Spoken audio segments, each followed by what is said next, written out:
আজকে আমরা পড়ব সার্কুলার মোশন। তার প্রথম পার্টটা পড়া হয়েছে, নেক্সট পার্ট 2 পড়ব আজকে। সার্কুলার মোশনের ফার্স্ট লেকচারে আমরা বেসিক জিনিসটা বুঝিয়েছি, সেটাই খুব ইম্পর্টেন্ট কোনো টপিক শুরু করার জন্য। সার্কুলার মোশনটা আমরা কিভাবে শুরু করলাম লিনিয়ার মোশন থেকে, তার ব্যাপারগুলো ডিটেলসে ব্যাখ্যা করা রয়েছে। আজকে আমরা এলাবোরেটলি এখানে কিছু ক্যালকুলেশন করব। তো চলো শুরু করা যাক। তাহলে একটু হেডিং দেওয়া যাক।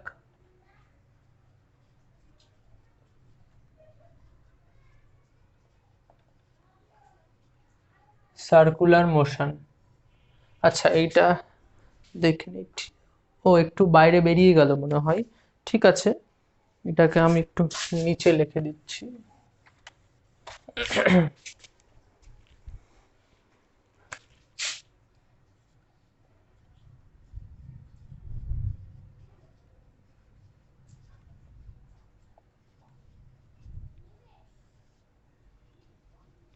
ঠিক আছে, চলো তাহলে আমরা যতটুকু পড়েছিলাম, দেখো আমরা লিনিয়ার মোশন থেকে যখন সার্কুলার মোশনে এলাম, তখন আমরা এখানে টেবিল বানিয়েছিলাম। এস মানে রৈখিক সরণ, এটাকে কৌণিক সরণ থিটা বলেছি। ভি হচ্ছে রৈখিক বেগ, তাকে কৌণিক বেগ ওমেগা বলেছি। এই হচ্ছে রৈখিক ত্বরণ, কৌণিক ত্বরণকে আলফা বলেছি। আরও ছিল পরপর, সেগুলো আমরা এখনো যাইনি। আর কি কি রিলেশন পেয়েছি আমরা? আমরা s equals to r theta পেয়েছি, v equal to r omega পেয়েছি, আর a equal to r alpha পেয়েছি। আর এগুলোর ভেক্টর ফর্ম কি পেয়েছি? যে v vector equal to omega cross r, আর a vector equals to alpha cross r, এবং এদের ডিরেকশনও আগের লেকচারে ডিটেলসে বলা রয়েছে।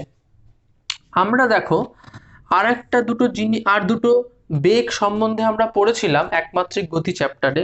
সেটা হচ্ছে ভি ইকুয়াল টু হয় ডিএস বাই ডিটি, যেটা ভিকে বলা হয় তাৎক্ষণিক বেগ। আর একটা বলেছিলাম ত্বরণ a equal to dv by dt, এটাকে বলা হয় তাৎক্ষণিক ত্বরণ। এই দুটো তোমরা পড়েছো, এটা নিয়ে আমার ডিটেলসে কিছু বলার দরকার নেই। তো এই সার্কুলার মোশনে বৃত্তীয় গতিতে আমরা ভি তো থাকবে না, বৃত্তীয় গতিতে কি আসবে? ওমেগা। তাহলে ওমেগা ইকুয়ালস টু কি পড়বো? ডি থিটা বাই ডিটি পড়বো। আর বৃত্তীয় গতিতে এ থাকবে না, আসবে আলফা। তাহলে আলফা ইকুয়াল টু কি করবো? D omega by dt. তাহলে এই দুটো রিলেশন আমরা নতুন আজকে জানলাম। ওমেগাকে বলবো তাৎক্ষণিক কৌণিক বেগ, আলফাকে বলবো তাৎক্ষণিক কৌণিক ত্বরণ। তাহলে বুঝতে পারছো তো, মানে যেরকম আমরা একমাত্রিক গতিতে বেগ পাওয়ার জন্য এস কে টি এর সাপেক্ষে ডেরিভেটিভ করতে হয়, আবার ত্বরণ পাওয়ার জন্য ভি কে টি এর সাপেক্ষে ডেরিভেটিভ করতে হয়, সেরকম আমরা কৌণিক বেগ ওমেগা পাওয়ার জন্য থিটাকে, কৌণিক সরণকে টি এর সাপেক্ষে ডেরিভেটিভ করতে হয়, আর কৌণিক ত্বরণ আলফা পাওয়ার জন্য ওমেগাকে টি এর সাপেক্ষে ডেরিভেটিভ করতে হয়। এই হচ্ছে ইকুয়েশন। ওকে, তো তাহলে আমরা এটা জানলাম। এইবার দেখো আমরা একমাত্রিক গতি পড়ার সময় কিছু ইকুয়েশনস পড়েছিলাম। দেখো v equal to u plus at, s equal to ut plus half at square, আর v square equal to u square plus 2s। মনে আছে, পড়েছো এগুলো? তো এগুলো ইকুয়েশন যদি আমরা বৃত্তীয় গতি মানে সার্কুলার মোশনের জন্য ইউজ করি, তাহলে এগুলো কি রকম চেঞ্জ হবে? দেখো v equal to u plus a t, তো তাহলে ভি কে কি বলা হয়? অন্তিম বেগ, আর ইউ কে বলা হয় প্রাথমিক বেগ। তাহলে আমরা আগের দিনও বলেছিলাম অন্তিম বেগ আর প্রাথমিক বেগ যেরকম ইউ আর ভি রৈখিক বেগ, কিন্তু কৌণিকের ক্ষেত্রে বেগকে কি দিয়ে প্রকাশ করা হয়? ওমেগা দিয়ে। তো প্রাথমিক আর অন্তিমটাকে কি দিয়ে প্রকাশ করবো? Omega two omega one. তাহলে omega two equal to omega one plus ত্বরণের বদলে হয়ে যাবে আলফা টি। টি তো টি থাকবে, এটা মনে রাখবা। টি যা বলেছিলাম এখানে টি, ওটা কোনো চেঞ্জ নেই। আর এস মানে হয়ে যাবে থিটা, কেন সরণ রৈখিক সরণ, এটা হয়ে যাবে কৌণিক সরণ। তাহলে থিটা ইকুয়াল টু কত হয়ে যাবে? Omega t plus half alpha t square.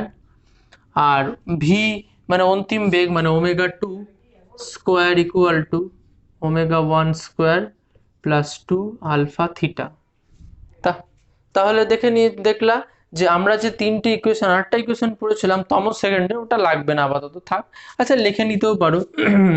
S t equal to পড়েছিল u plus half of a two t minus one, এইখানে পড়বা হচ্ছে theta t equal to u মানে omega plus half of alpha into two t minus one. তাহলে তোমরা যে ইকুয়েশনগুলো পড়েছিলে v equal to u plus at, তার ইকুয়েশনটাই বৃত্তীয় গতির জন্য কিভাবে ইউজ করবো, omega two equal to omega one plus alpha t, s equals to ut plus half of a t square, এখানে কি ইউজ করবো theta equal to omega t plus half of alpha t square, মানে just রৈখিক জায়গায় কৌণিক দিয়ে replace করেছি। S হচ্ছে রৈখিক সরণ ছিল, কৌণিক সরণ হচ্ছে থিটা, তাহলে থিটা দিয়ে রিপ্লেস করেছি।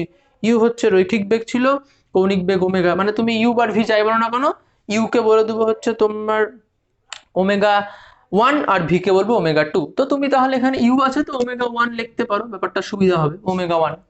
আমরা এখানে ওমেগা ওয়ান ওমেগা টু দিয়ে বোঝাচ্ছি, ওমেগা ওয়ান মানে হচ্ছে প্রাথমিক কৌণিক বেগ, ওমেগা টু মানে হচ্ছে অন্তিম কৌণিক বেগ, আর রৈখিক গতির ক্ষেত্রে আমরা ইউভি দিয়ে বুঝিয়েছিলাম। ওকে, ব্যাস, তাহলে এই হচ্ছে তোমার ক্লাসিফিকেশন গেল, এটা একটা ফেজ গেল।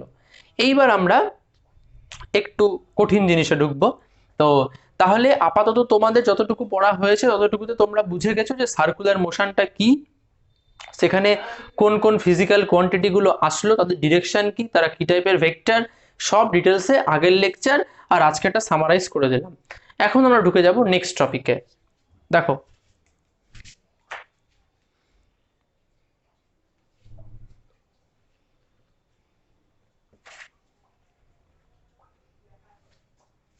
তাহলে আমরা এটা মুছে দিচ্ছি। এইবার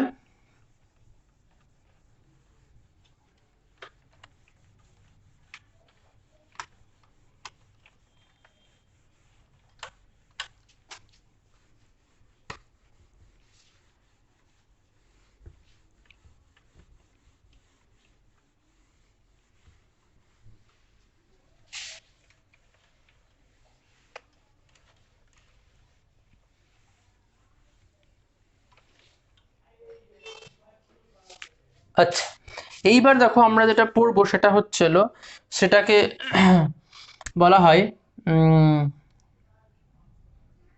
অভিকেন্দ্র, স্পেলিংটা ভুল লিখলাম,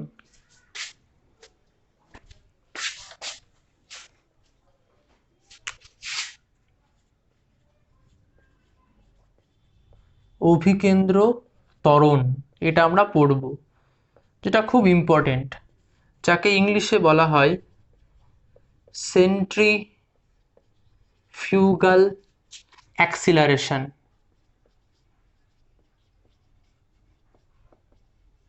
সেন্ট্রিফিউগাল অ্যাক্সিলারেশন খুব ইম্পর্টেন্ট জিনিস, ভালো মতো মন দিয়ে শুনবে। অভিকেন্দ্র ত্বরণ বলছে যে কোনো বস্তু কণা যদি বৃত্তাকার পথে ঘূর্ণনশীল হয়, তাহলে বস্তু কণার ওপর ব্যাসার্ধ বরাবর কেন্দ্রের দিকে একটা ত্বরণ কাজ করে, যেই ত্বরণকে আমরা বলে থাকি অভিকেন্দ্র ত্বরণ। তাহলে একটা ছবি আঁকি। এইখানে প্রথমে ধরো, এমনি প্রথমে একটা দেখাই টেস্ট করে, মানে বোঝানোর জন্য, তারপরে ভালো করে আঁকছি। এইটা ধরো একটা বৃত্তাকার পথ, এই বৃত্তাকার পথে এটা একটা বস্তু কণা, ভর হচ্ছে এম, এইভাবে ঘুরছে মানে এই ডিরেকশনে। তাহলে এই বস্তু ব্যাসার্ধ বৃত্তাকার পথের এটা। তো যখন কোনো বস্তু কণা বৃত্তাকার পথে ঘূর্ণনশীল হয়, তখন বস্তু কণাটার ওপর ব্যাসার্ধ বরাবর কেন্দ্রের দিকে একটা ত্বরণ কাজ করে, যে ত্বরণকে আমরা বলি অভিকেন্দ্র ত্বরণ। এটাকে আমরা স্মল এফ দিয়ে নাম দিচ্ছি। এই ত্বরণটাকে আমরা বলছি অভিকেন্দ্র ত্বরণ। সেটা কার ওপর কাজ করে, বস্তুর ওপর। অভিকেন্দ্র ত্বরণ কার ওপর কাজ করে লিখতে হবে, যে কোনো বস্তুর ওপর না, কিন্তু অনলি ঘূর্ণনশীল বস্তুর ওপর। যদি কোনো বস্তু কণা শুধুমাত্র ঘূর্ণনশীল হয়, তাহলে তার ওপর একটা ত্বরণ কাজ করে ব্যাসার্ধ বরাবর কেন্দ্রের দিকে, তাকে বলা হয় অভিকেন্দ্র ত্বরণ। এই এফ দিয়ে প্রকাশ করছি আপাতত আমরা। তো তাহলে তোমাকে লিখতে হবে কোন দিকে কাজ করে, লিখবা হচ্ছিল ঘূর্ণনশীল ঘূর্ণনশীল বস্তুর ওপর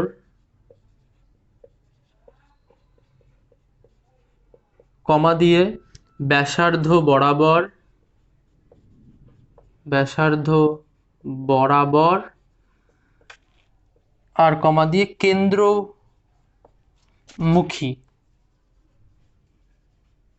মানে বুঝতে পারছো?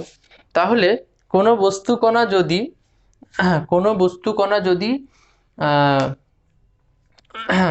ব্যাসার্ধ বরাবর, কোনো বস্তু কণা যদি বৃত্তাকার পথে ঘূর্ণনশীল হয় তাহলে ব্যাসার্ধ বরাবর বস্তুটার ওপর কিন্তু, অ্যারোটা এই দিকে দিয়েছি মানে ভেবো না যে এর উপরে কাজ করছে, এটাকে তুমি একটু বাড়িয়ে দাও।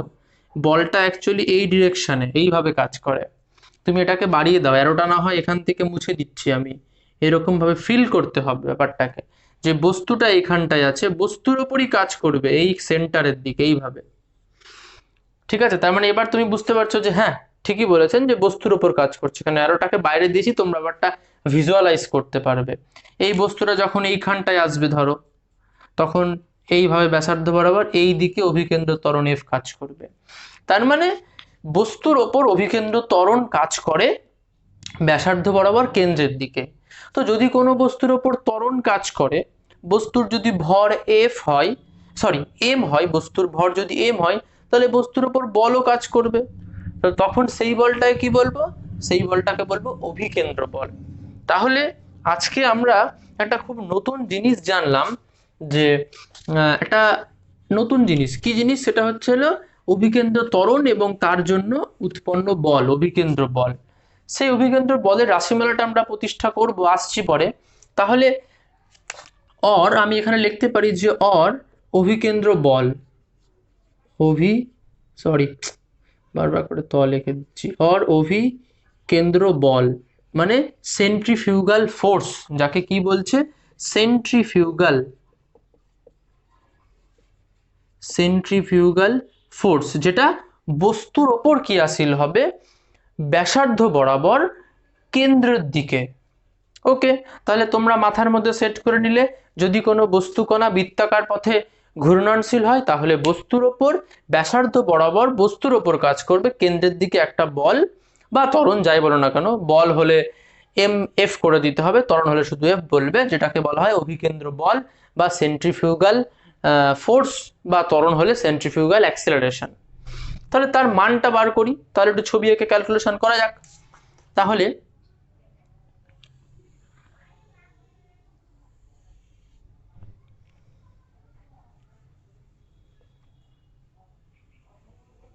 এই ধরো বৃত্তের অক্ষপথে ঘুরছে, ঠিক আছে?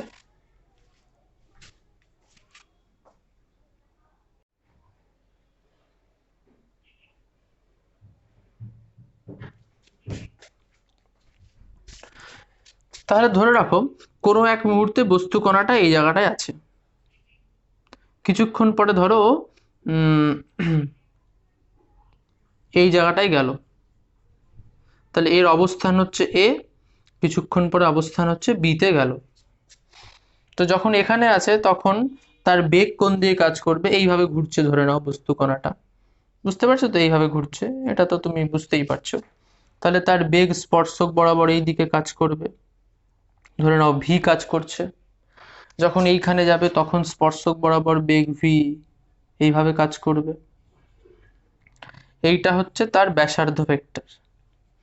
তো যখন বস্তু কণাটা এই জায়গাতে আছে তখন এই ব্যাসার্ধ ভেক্টর এখানটায়, তাহলে এটা হচ্ছে বস্তু কণার প্রাথমিক অবস্থান, কিছুক্ষণ পরে বিতে গেল, এটা অন্তিম অবস্থান। তাতে বৃত্তের কেন্দ্রে যে কোণ উৎপন্ন করলো তাকে বলছি থিটা, ঠিক আছে? তো তাহলে আমি কি বলতে পারি, যে এখানে একটা জিনিস লিখতে পারি, যে বস্তু কণাটি এইখানে লিখি, যে বস্তু কণাটি এ বিন্দু থেকে বিতে যেতে, বস্তু কণাটির বলি, এ থেকে বিতে যেতে সময় লাগে টি। তাহলে বৃত্তের কেন্দ্রে যে কোণ উৎপন্ন করে তাকে বলা হয় থিটা, ঠিক আছে?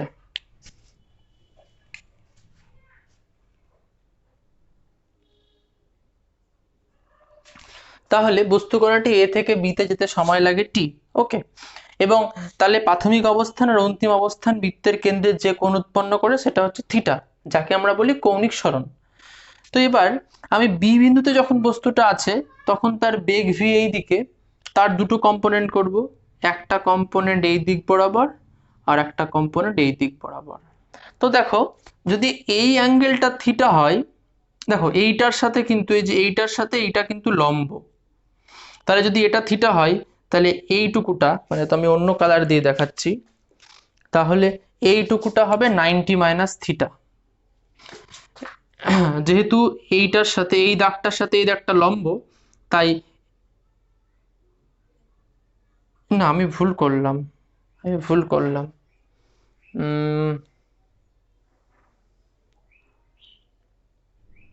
হ্যাঁ দেখো,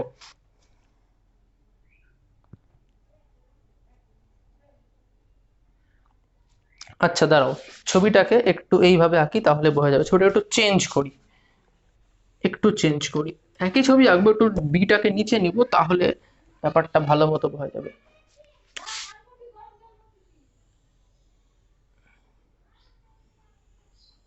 এই ধরো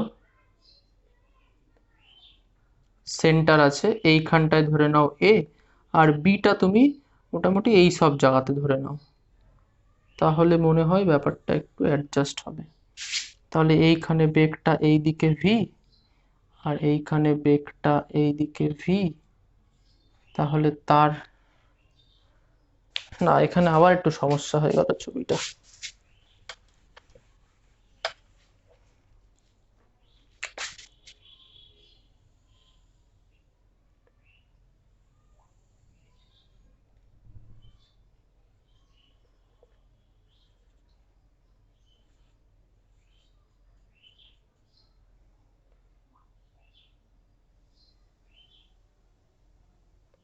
এইসব জায়গাতেই ঠিক আছে।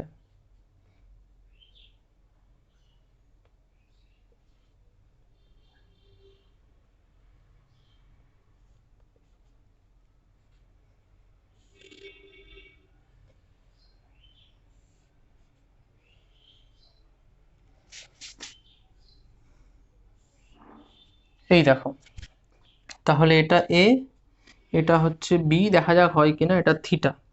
আচ্ছা, এবার কথা হচ্ছে যে এইটা এইটা সমান্তরাল, মানে এই যে এই দাগটা, এই যে এই দাগটা আর এই দাগটা সমান্তরাল, তাহলে এই কোণটা থিটা হলে এটাও থিটা হবে, তাই তো? এটাও থিটা হবে, এটা থিটা হলে এটার সঙ্গে পারপেন্ডিকুলার 90 মাইনাস থিটা, তাহলে এটা থিটা হয়ে গেল। তাহলে এইদিকে ভি কস থিটা, এদিকে ঠিকই আছে। ওকে, তাহলে দেখো এই যে আমি বলছি এই যে এই দাগটা আর হচ্ছে এই দাগটা এরা তো সমান্তরাল, তাহলে এই অ্যাঙ্গেলটা থিটা হলে এই অ্যাঙ্গেলটাও থিটা হবে। এইবার দেখো, এইবার দেখো ব্লু কালার দিয়ে দেখাচ্ছি, এইটা তো এইটা পারপেন্ডিকুলার সবসময় হয়, কেন এটা হচ্ছে হলো কেন্দ্র থেকে সারফেস পর্যন্ত মানে পেরিমিটার পর্যন্ত ডিস্টেন্স, আর তার সাথে এটা স্পর্শক, তাহলে লম্বই হবে। তাহলে এতটুকু থিটা হলে এই বাকিটুকু কত হবে? এই বাকিটুকু 90 মাইনাস থিটা। এবার এইটা, এবার হচ্ছে এইটার সাথে এইটা তো লম্ব, তাহলে এতটুকু যদি 90 মাইনাস থিটা হয় তাহলে অবশ্যই বাধ্য আমি বলতে যে এইটা হবে থিটা। ক্লিয়ার? আবার বলি, এটার সাথে এই যে এটা দেখো ডবল ডাক নীল কালো কালারের, কালো কালারের ডবল ডাক, এটা হচ্ছে সমান্তরাল, তাহলে এটা থিটা হলে এটা থিটা হয়ে গেল। আচ্ছা, নীল ডবল ডাকের সাথে নীল ডবল ডাক হচ্ছে লম্ব, তাহলে এতটুকু থিটা হলে এই ছোট্ট নীলটুকু কত? 90 মাইনাস থিটা। আচ্ছা, এবার এই রাইট চিহ্নের সঙ্গে রাইট চিহ্ন লম্ব, এতটুকু 90 মাইনাস থিটা, তাহলে বাকিটুকু কত হবে? থিটা। তাহলে এবার ভাবো ভি, তার থিটার অ্যাটাচ কম্পোনেন্ট কত হবে? ভি কস থিটা, আর ডিটাচ কম্পোনেন্ট কত হবে? V sine theta. ব্যাস হয়ে গেল। ক্লিয়ার? আচ্ছা, তাহলে এখন আমরা চলে যাই, দেখো বস্তুটা তাহলে এই বিন্দু থেকে বি বিন্দুতে গেছে, টি সময় লেগেছে, কৌণিক সরণ হচ্ছে থিটা। তো দেখো আমি যদি অ্যাক্সিস ওয়াইজ ভাবি, মানে যদি আমি ডট ডট লাইন দিয়ে একটু অ্যাক্সিসটাকে তোমাদের বুঝিয়ে দিতে পারি, মানে ধরো এইরকম ডট ডট দিয়ে বোঝালাম, তার মানে তুমি ভেবে নিতে পারো যে তোমার এটা এক্স অ্যাক্সিস হচ্ছে, আর এরকম ভাবে ধরো, মানে এরকম ভাবে যদি ধরো তাহলে এই দিকটা তোমার ওয়াই অ্যাক্সিসের মতো কাজ করছে। তো দেখো আমি এইটাকে বলছি হরাইজন্টাল আর এইটাকে বলছি ভার্টিক্যাল। তো হরাইজন্টাল ডিরেকশনে, এটা হরাইজন্টাল ডিরেকশন মানে অনুভূমিক ডিরেকশনে, প্রথমে ভেলোসিটি কত ছিল? ভি, তারপরে কত হলো? V cos theta. আর ভার্টিকালে প্রথমে ভেলোসিটি নেই, কেন এই ভিকে তুমি কম্পোনেন্টে ভাঙতে পারবে না, কারণ ব্যাসার্ধের সাথে লম্ব হয়ে আছে এটা, সবই ব্যাসার্ধের সাথে লম্ব, কিন্তু এখানে ভাঙার দরকার নেই, আমি ভাঙিনি আমার সুবিধা মতো, এটা আমি যেহেতু ক্যালকুলেশনটা মিলাতে মানে একটা ফর্ম বার করবো তাই সুবিধা মতো ধরেছি। তাহলে তুমি এই ছবিতে দেখো যে হরাইজন্টাল বরাবর প্রথমে ছিল ভি, তারপরে হলো ভি কস থিটা, ভার্টিকালে ওপরের দিকে প্রথমে কিছুই ছিল না, পরে হলো ভি সাইন থিটা। তাহলে আমি ভেলোসিটি চেঞ্জ বার করতে পারবো না, বার করতেই পারবো। তাহলে দেখো দেখো প্রথমে হরাইজন্টালি ভাবি, আচ্ছা বাংলাতেই লিখি, অনুভূমিক দিকে, অনুভূমিক দিকে গতিবেগের পরিবর্তন কত হবে, অনুভূমিক দিকে গতিবেগের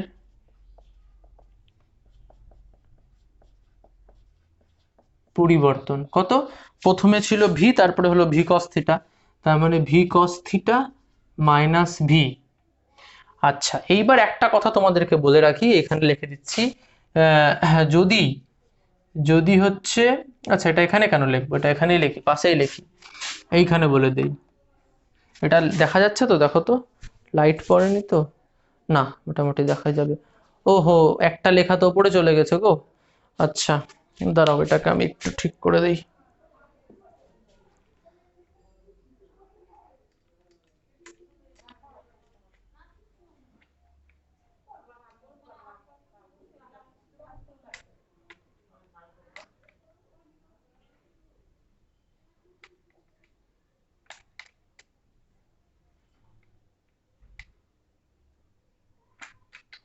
হ্যাঁ এইবার তোমরা দেখতে পাবে।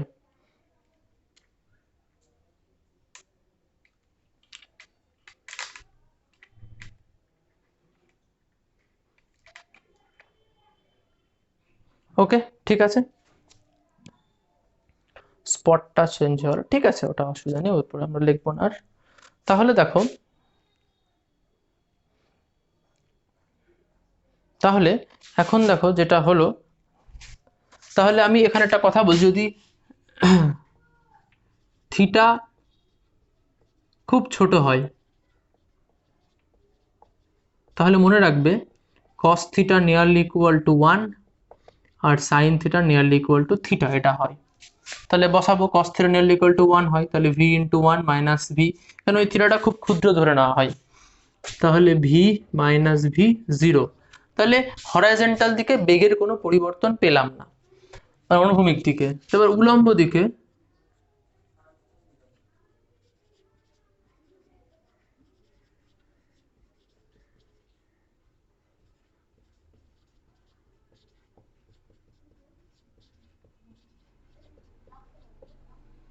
উলম্ব দিকে বেগের পরিবর্তন দেখো, উলম্ব দিক মানে এই দিকে, প্রথমে কোনো বেগ ছিলই না, পরে বেগ হলো সাইন থিটা, তার মানে ভি সাইন থিটা মাইনাস 0।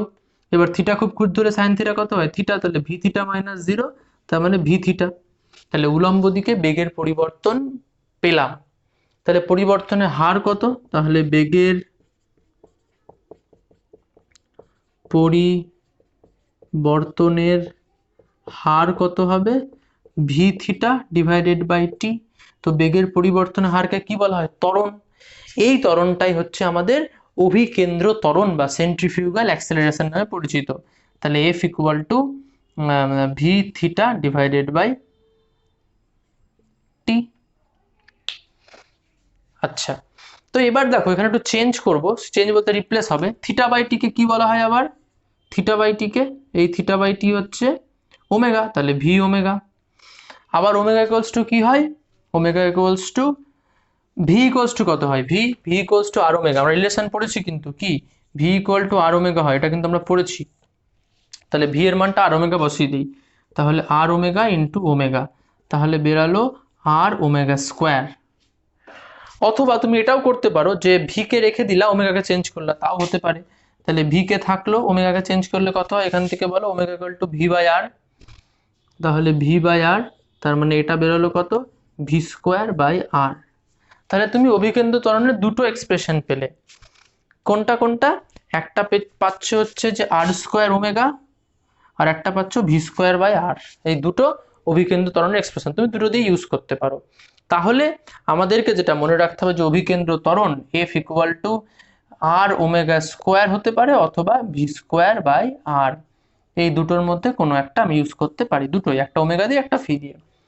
শিখে গেলাম। তাহলে অভিকেন্দ্র বল কত হবে, এটা তো ত্বরণ জানি, বল কত হবে জাস্ট এম গুণ করে দাও। তাহলে অভিকেন্দ্র বল, তাহলে তুমি লিখতে পারো, এটা এটা ল্যাঙ্গুয়েজ দিয়ে লিখি, ওপরের এগুলো মুছে দিচ্ছি, এগুলো তো আমাদের কাজে লাগবে না আর। তাহলে এগুলো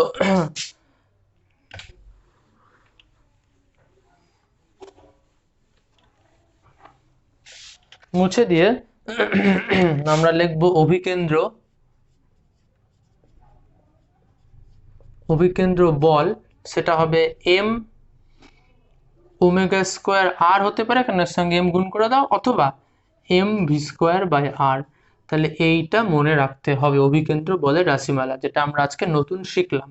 এবং যে অভিকেন্দ্র বলটা কোন দিকে কাজ করে, কার ওপর কাজ করে, বস্তুর ওপর কাজ করবে, এই যে বস্তুটা দেখতে পাচ্ছ এই বস্তুর ওপর কাজ করবে ব্যাসার্ধ বরাবর বাইরের দিক থেকে, মানে যেইভাবে এই দিকে বস্তুর উপর কাজ করবে, যখন এখানে আছে তখন বস্তুর উপর এই দিক বরাবর কাজ করবে, এবং কেন্দ্রের দিকে, যার মান এম ওমেগা স্কয়ার আর বা m v square by r. Okay, clear. এইবার আমরা এর পরের পার্টটাতে যাব।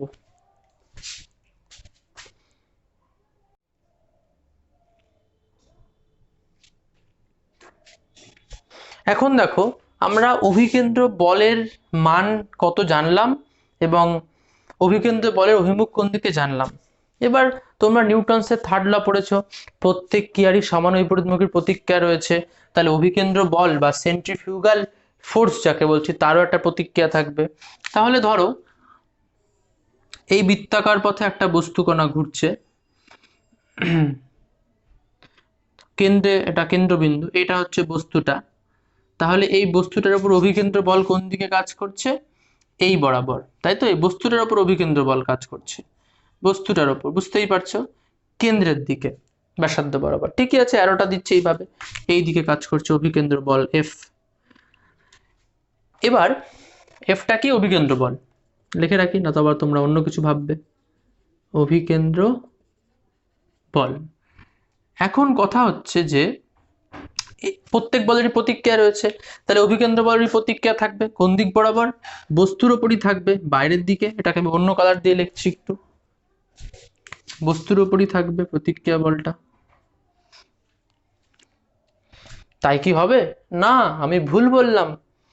যদি ধরো ক্রিয়া প্রতিক্রিয়া একই বস্তুর ওপর ক্রিয়াশীল হয়, তাহলে তো বস্তুটার সরণই হয় না। তোমরা নিউটনস লতে পড়েছিলে ছোটবেলায়, যে যে বস্তুর ওপর ক্রিয়া হয়, প্রতিক্রিয়া যদি সেই বস্তুর ওপর হয়, তাহলে বস্তুটা স্থির থাকে, কিন্তু বস্তুটা তো স্থির নয়, হয়তো কন্টিনিউয়াসলি ঘুরছে। তাহলে প্রতিক্রিয়া বলটা বস্তুর ওপর কাজ করবে না, অ্যারোটা আমি দিয়েছিলাম, মুখে বলেছিলাম বস্তুর ওপর কাজ করবে, কিন্তু প্রতিক্রিয়া বলটা কেন্দ্র থেকে বহির্মুখী হবে, কিন্তু বস্তুর ওপর না। তাই এটা আমি বস্তুর ওপর না দিয়ে আমি এটাকে এরকম করে দিচ্ছি, ধরো এটা তো নর্মাল ব্যাসার্ধ যে ছিল সেরকম থাক, প্রতিক্রিয়া বলটা কেন্দ্র বরাবর বাহির্মুখী, কিন্তু নির্দেশ তন্ত্রের ওপর, মানে ফ্রেমের ওপর কাজ করবে, নির্দেশ তন্ত্র। মানে কিরকম, এখানে একটু ভাবার বিষয় আছে। মানে ধরো তুমি কোনো একটা পাথরের টুকরোকে সুতোয় বেঁধে নিয়ে ঘোরাচ্ছ হাতে করে, বা তুমি ধরো কোনো একটা সার্কুলার পাথে ঘুরছো, বৃত্তাকার কক্ষপথে, বা ধরো নাগরদোলাতে তুমি ঘুরছো, এরকম যাই হোক না কেন। তো যে বস্তুটা বৃত্তাকার কক্ষপথে ঘুরছে তার ওপর অভিকেন্দ্র বল এফ কাজ করছে বাইরে, ব্যাসার্ধ বরাবর কেন্দ্রের দিকে। অভিকেন্দ্র বল বস্তুটার ওপরই কাজ করবে ব্যাসার্ধ বরাবর কেন্দ্রের দিকে। তাহলে প্রতিক্রিয়া বস্তুর ওপর না, নির্দেশ তন্ত্রের ওপর কাজ করবে বাইরের দিকে। তুমি যদি দেওয়ালে ঘুষি মারো, যদি ওটা জোরে করে আঘাত করো, তাহলে তোমার হাত দিয়ে দেওয়ালে ক্রিয়া করলে প্রতিক্রিয়াটা দেওয়াল তোমার হাতে দেয়, তাহলে ক্রিয়া হলো বোর্ডের ওপর, প্রতিক্রিয়া হলো হাতের ওপর। তাই জন্যই আমার হাতটা দূরে সরে আছে। আর যদি ক্রিয়া প্রতিক্রিয়া একই বস্তুর উপর হয়েছে, তাহলে তো বস্তুটা দাঁড়িয়ে থাকতো, ওই যে চেয়ারে বসে থাকা অবস্থায় চেয়ারকে তোলা যায় না, ব্যাপারটা এরকম। তো এখানে তো বস্তুটা কন্টিনিউয়াসলি ঘুরতে থাকবে সার্কুলার পাথে। তার মানে অভিকেন্দ্র বল বস্তুর ওপর কেন্দ্রের দিকে ব্যাসার্ধ বরাবর, আর ওর প্রতিক্রিয়া বলটা কার ওপর হবে, নির্দেশ তন্ত্রের ওপর বাইরের দিকে কাজ করবে, নির্দেশ তন্ত্রের ওপর ব্যাসার্ধ বরাবর বাইরের দিকে। নির্দেশান্ত মানে কি? ওই যে বললাম যে ফ্রেমটাতে বস্তুটা ঘুরছে, মানে আমি হাতের মধ্যে যদি সুতো নিয়ে সুতোর সঙ্গে একটা পাথরের টুকরোকে বেঁধে ঘোরাই, তাহলে আমার হাত সুতো পুরো ব্যাপারটা হলো নির্দেশতন্ত্র। ফ্রেম অফ রেফারেন্স যাকে বলা হয়, ওই নির্দেশতন্ত্রের ওপর কাজ করবে, তবেই তো ইকুইলিব্রিয়াম বজায় থাকে, ওই জন্যই তো বস্তুটা নর্মালি ঘুরতে থাকে। তাহলে বুঝতে পেরেছো, কারণ যদি তুমি বলে দাও যে অভিকেন্দ্র বলের প্রতিক্রিয়া বলটাও বস্তুর উপর কাজ করবে, তাহলে তো বস্তুটা ঘোরার কথা না, তো দাঁড়িয়ে থাকবে, কিন্তু তার বস্তুটা তো ঘোরে। তাহলে অভিকেন্দ্র বল বস্তুর উপর ব্যাসার্ধ বরাবর কেন্দ্রের দিকে কাজ করছে, কিন্তু অভিকেন্দ্র বলের প্রতিক্রিয়াটা কি? নির্দেশতন্ত্রের উপর ব্যাসার্ধ বরাবর বাইরের দিকে। আমি যেটা ব্লু কালারের অ্যারো দিয়েছি, এটা হচ্ছিল অভিকেন্দ্র বলের প্রতিক্রিয়া।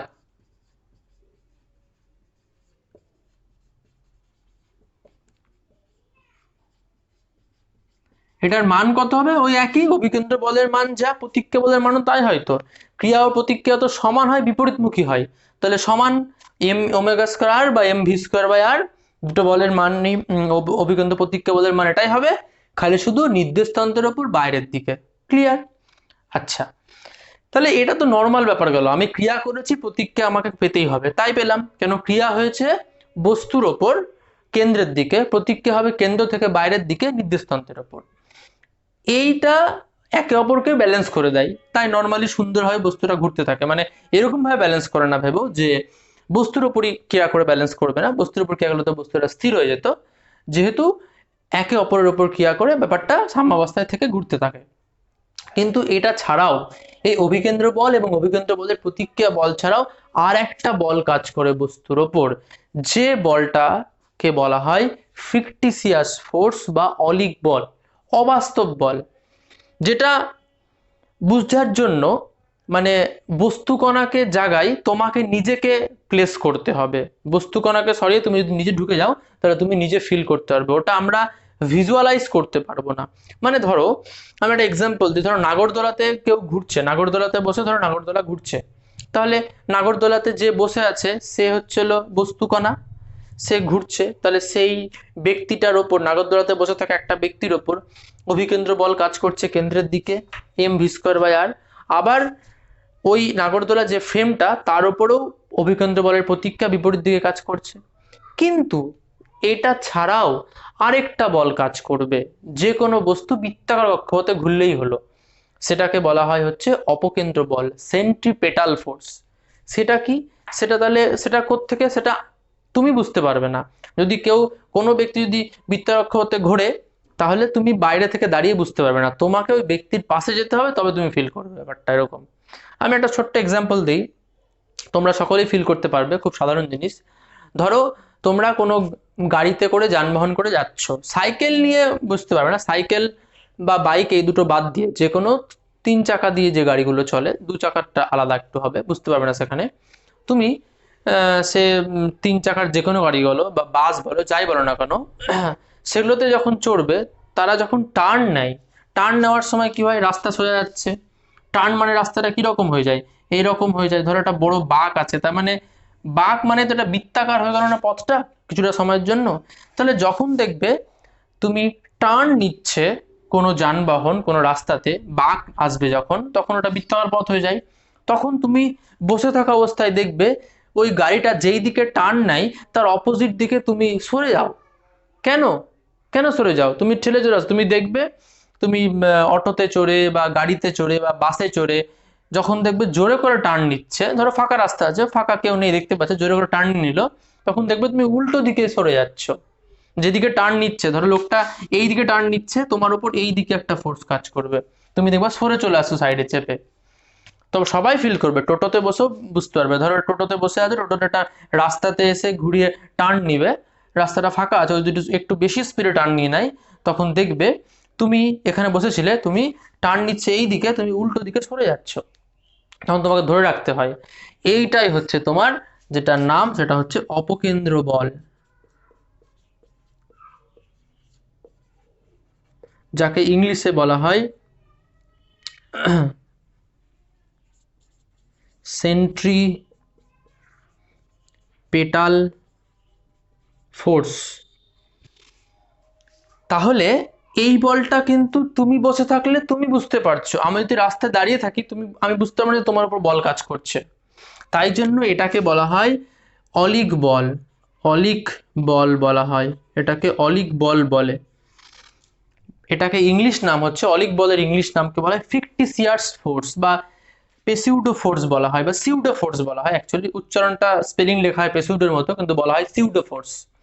তো সিউডো ফোর্স কি জিনিস বা ফিকটিসিয়াস ফোর্স কি জিনিস, সেটা হচ্ছে এই টাইপের বলদেরকে বলা হয়। কারণ কি, এদের রিয়ালাইজেশনটা তোমাকে বৃত্তাকার পথে ঘুরতে হবে, তবে তুমি বুঝতে পারবে। ধরো আমি ভূপৃষ্ঠে দাঁড়িয়ে আছি, কেউ নাগরদোলাতে ঘুরছে বা কেউ বাসে করে যাচ্ছে, টার্ন নিচ্ছে রাস্তাতে, তখন তার উপর অপকেন্দ্র বল কাজ করবে, কিন্তু আমি এখান থেকে দাঁড়িয়ে কিছুই বুঝতে পারবো না।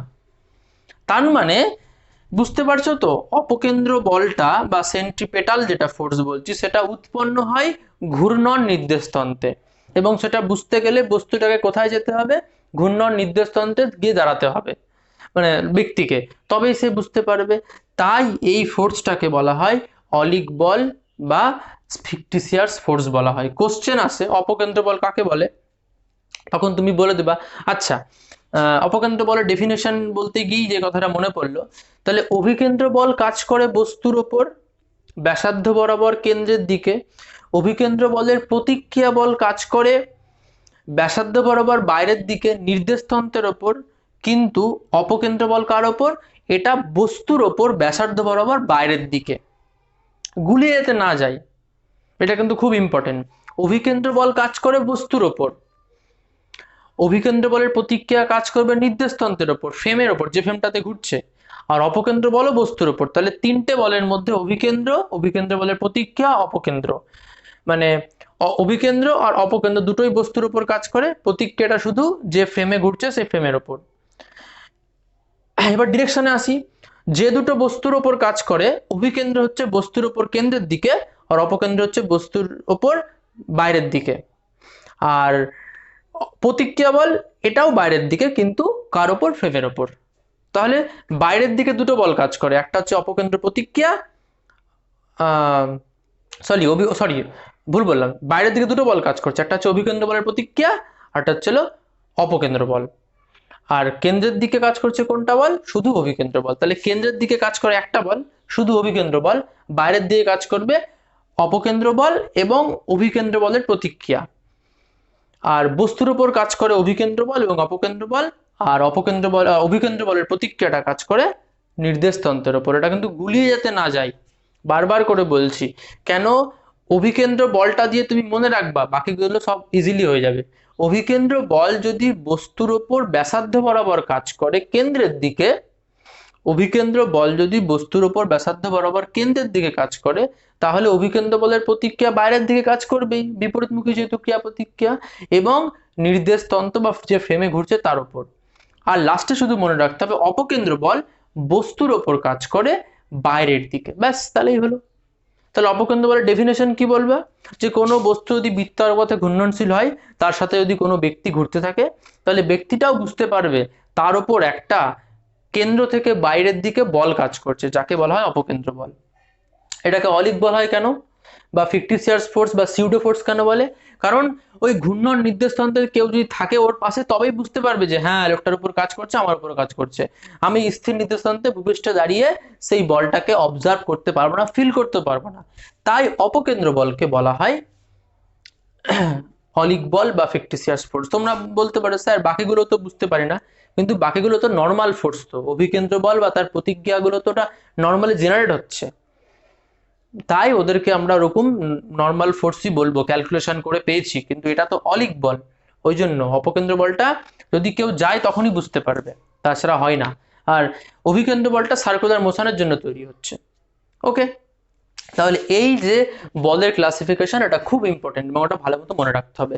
এটা দেখে নাও, এবার নেক্সট যাব।